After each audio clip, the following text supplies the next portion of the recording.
말씀과 함께하는 하나님의 행복의 소리 라운키드시안입니다. 창세기 25장 19절에서 34절의 말씀을 가지고 함께하겠습니다. 이삭과 리브가는 결혼 후 20년 후에 에서와 야곱을 낳습니다. 그들은 태 속에서부터 다투기 시작하죠. 하나님께서는 큰 자가 작은 자를 섬길 것이라고 말씀하십니다. 이삭은 40세의 리브가를 맞이하여 아내를 삼습니다. 그러나 리브가가 임신하지 못하죠. 이에 이삭은 리브가를 위해서 여호와께 간구합니다. 하나님께서 그의 간구를 들으셨으므로 리브가가 임신하게 되죠. 그 아들들이 그의 태 속에서 서로 싸웁니다. 이삭은 다시 하나님께 나아가 기도합니다. 여호와께서 말씀하십니다. 두 국민이 내 태중에 있구나. 두 민족이 내 복중에서 나누이리라. 이 족속이 저 족속보다 강하겠고 큰 자가 어린 자를 섬기리라. 해산기한이 차서 보니 태에 쌍둥이가 있었습니다. 먼저 나온 자는 붉고 전신이 털옷 같아서 이름을 에서라 했습니다.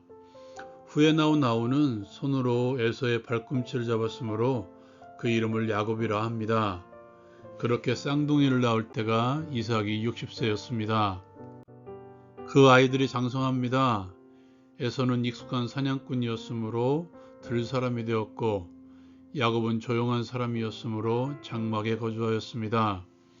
이삭은 에서가 사냥한 고기를 좋아하므로 그를 사랑하고 리브가는 야곱을 사랑했습니다. 하루는 야곱이 죽을 쏘았더니 에서가 들에서 돌아와 심히 피곤하여 야곱에게 그 붉은 것을 자신이 먹게 하라고 요청합니다. 이것을 통해서 에서의 별명이 에돔이 되죠. 야곱은 이 말을 듣고 형제의 장자의 명분을 자신에게 팔라고 말합니다. 에서는 내가 죽게 되었는데 이 장자의 명분이 내게 무슨 유익이 있겠는가? 야곱은 에서에게 자신에게 맹세하라고 요청하고 에서는 맹세하고 장자의 명분을 야곱에게 팝니다. 야곱이 떡과 죽을 에서에게 주었고 에서는 먹고 마시고 일어나 다시 나갑니다. 이렇게 에서는 장자의 명분을 가볍게 여깁니다.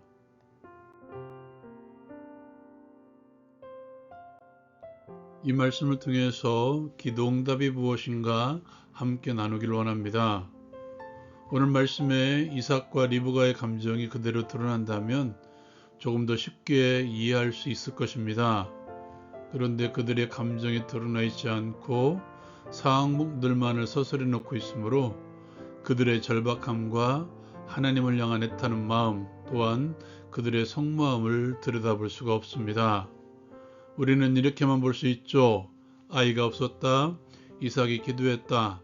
하나님께서 그의 기도를 들으셔서 쌍둥이가 태어났다. 여러분, 우리가 눈여겨봐야 될 것이 이 말씀 가운데 하나 있죠. 그 기간이 20년이라는 기간이라는 사실이죠. 어딘가 비슷한 상황이 있지 않습니까? 이삭을 낳을 때의 상황이죠. 75세에 하나님의 약속을 받고 가나안 땅에 들어와 100세에 이삭을 낳은 아브라함입니다. 어떤 상황이 더 불가능한 상황인지는 알 수 있죠. 아브라함의 때에는 인간의 능력으로는 이루어질 수 없는 상황이었습니다. 물론 이삭의 상황도 그럴 수 있지만 그래도 리브가는 임신할 수 있는 가능성이라도 있었던 상황이었죠. 그렇다면 이제 이삭의 입장에서 한번 생각해 봅시다. 자신의 탄생 과정에 대해서 듣지 않았을까요? 그러한 하나님이시라면 자신에게 주어진 이 상황은 아무것도 아닐 수 있을 것입니다. 이삭의 생각이 말입니다. 그렇다면 이삭이 어떤 마음으로 길게는 20년 가까이를 기도할 수 있었을까요? 물론 간절함은 있었을 것입니다. 왜냐하면 자녀는 그 당시에 상급으로 여겨지던 때였기 때문이죠. 이삭은 간절함과 함께 하나님의 때를 구했을 것입니다. 아브라함을 통해서 자신이 태어난 것을 알았기 때문에 언젠가는 이루어질 것을 알았을 것입니다. 더 나아가 하나님의 약속에 대한 신뢰가 있었기 때문에 그는 염려가 아닌 신뢰함으로 기도했을 것입니다. 무엇보다도 하나님의 뜻이 이루어지기를 기대하며 기도했을 것입니다. 여러분, 이것이 기도 응답이 아닐까요? 이루어짐과 이루어지지 않음이 문제가 아니라 기도를 통해서 점점 하나님의 뜻을 알아가며 하나님의 뜻에 무릎을 꿇는 것입니다. 무엇보다도 모든 상황에서 점점 하나님만을 신뢰하는 것이죠. 이것이 기도를 통해서 이루어지는 응답이라고 저는 생각합니다. 20년 동안 사람의 생각대로는 이루어지지 않았죠. 그러나 하나님께서는 당신의 계획대로 이삭에게 에사와 야곱을 허락하십니다. 그렇게 20년 동안 이루어지지 않았지만 이삭의 마음 가운데에는 더욱더 하나님을 신뢰하는 마음으로 충만해져 있었을 것입니다. 그 20년은 지체된 시간이 아니라 이삭에게 오히려 은혜가 된 시간이었다는 것이죠. 기도 응답은 시간의 문제가 아닙니다. 하나님을 향한 우리의 마음의 변화, 하나님의 약속에 대한 신뢰도의 변화가 기도 응답의 제일 된 선결 과제입니다. 두 번째로 야곱의 족과 장자권에 대해서 함께 나누기를 원합니다. 이 상황은 우리가 너무도 잘 알고 있는 상황이기 때문에 이 상황에 대해서는 말씀드리지 않을 것입니다. 이 말씀 가운데 우리가 먼저 봐야 될 것이 자신의 배고픔 때문에 장자권을 포기한 에서이죠. 각 족속의 장자권은 그 족속을 통솔하는 지도자로서의 역할과 그리고 모든 자들보다 우월하게 취할 수 있는 상속의 권한이 있죠. 어쩌면 여기에 한 가지 더, 어쩌면 가장 중요한 것이 있죠. 하나님의 약속을 이어가는 역할이 주어진다는 것입니다. 하나님의 약속의 승계자, 영적인 권리를 포기한 것이죠. 비록 지금은 이루어지지 않았지만 그는 현재의 배고픔 때문에 하나님의 약속을 포기한 거나 마찬가지라는 것입니다. 현재의 자신의 가치 때문에 하나님의 미래를 포기한 에서. 야곱은 다를까요? 그는 오히려 야비하게 에서에게 있는 장자권을 빼앗아옵니다. 제 생각은 하나님의 약속의 성취의 과정은 언제나 진실하게 이루어져야 된다고 생각합니다.